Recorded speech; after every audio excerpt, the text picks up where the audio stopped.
Hello, I'm Jordan. I wanted to share with you guys some books that just arrived. I ordered them a while back. These are all, incidentally, books that I heard about on BookTube or that were recommended on BookTube or various things like that. There's not very many here. There's only 3 books.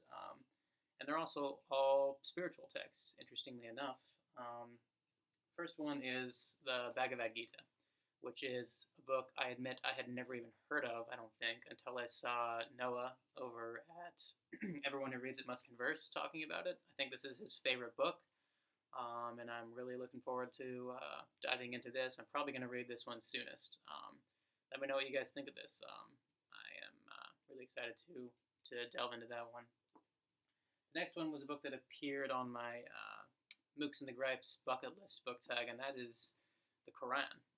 I have an edition of this. It's a translation I had never heard of, so I kind of said in that video, if anyone knows of a good translation, let me know. And the commenter, Ryan Donegan, I believe, recommended the Pickthall translation, which is what this is. I was surprised to find that this is arranged in a way that I think of as, reading it from back to front. You read from the right page to the left page. But it's actually quite a lovely edition, partly because it has the Arabic as well as the English translation. And I think that not only is Arabic like one of the most beautiful languages I know, just the way it sounds, I also think the script is quite gorgeous. And I wanted to read the beginning of the translator's note on this because I thought some interesting things were said. So he says, the aim of this work is to present to English readers what Muslims the world over hold to be the meaning of the words of the Quran and the nature of that book in not unworthy language and concisely, with a view to the requirements of English Muslims. It may be reasonably claimed that no holy scripture can be fairly presented by one who disbelieves its inspiration and its message, and this is the first English translation of the Quran by an Englishman who is a Muslim. Some of the translations include commentation offensive to Muslims, and almost all employ a style of language which Muslims at once recognize as unworthy. The Quran cannot be translated. That is the belief of old-fashioned sheikhs and the view of the present writer. The book here is rendered almost literally, and every effort has been made to choose befitting language. But the result is not the glorious Quran, that inimitable symphony, the very sounds of which move men to tears and ecstasy. It is only an attempt to present the meaning of the Quran, and peradventure something of the charm in English. It can never take the place of the Quran in Arabic, nor is it meant to do so. And that got me thinking, not only does that really intrigue me to read this particular translation, but the part where he says, it may be reasonably claimed that no holy scripture can be fairly presented by one who disbelieves its inspiration and its message.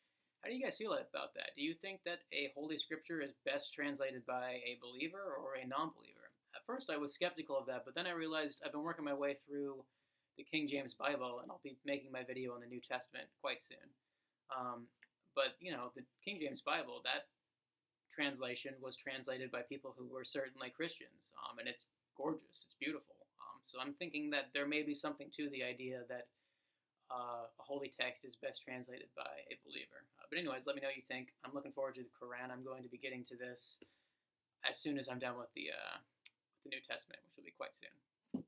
And finally, this was a book that I saw Jack over at the Rambling Raconteur mention.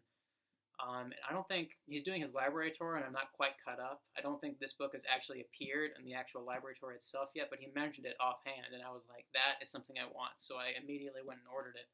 And that is the modern library editions of the essential writings of Christian mysticism. This is going to be a lot of fun to dip in and out of. Can't wait to get to that. So anyways, let me know what have you guys read any of these? I'm sure some of you have read at least the Bhagavad Gita or the Quran.